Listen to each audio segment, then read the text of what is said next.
Pang all ages ang bagong adventure na kinakasahan sa BGC sa Taguig tuwing weekend. Ang sentro po kasi ng komersyo nagtatransform bilang mistulang go-karting track. Weekend Do This sa pagtutok ni EJ Gomez.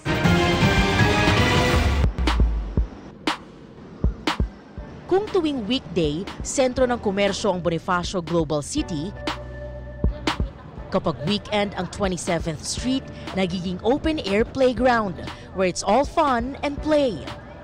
May racetrack na pang go-kart. Sa halagang 100 pesos, pwede ka nang mag-ride ng go-kart na ito sa loob ng 10 minuto. Hindi lang ito pang bata, kundi maging sa adults.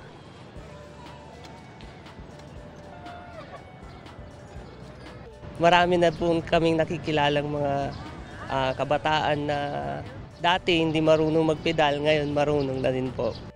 At kung PWD, senior citizen at BGC residents ang sasakay, may dagdag pang 10 minutes. Para safe, may mga barrier sa dulo ng lane.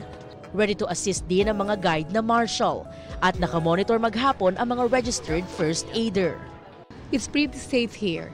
Kasi sometimes we leave the kids here and we go drink for some coffee. We've got about 5,000 almost a day coming here, just families just really visiting the area. It's one of our most loved areas. Meron din ditong iba pang physical activities at area para sa book lovers kung saan maaaring mag-donate at manghiram ng librong mapupusuan. I want them to go out, experience what is outside, and we don't want them to use the gadgets. In the age of digital, we want to get our kids off their phones and back into the streets.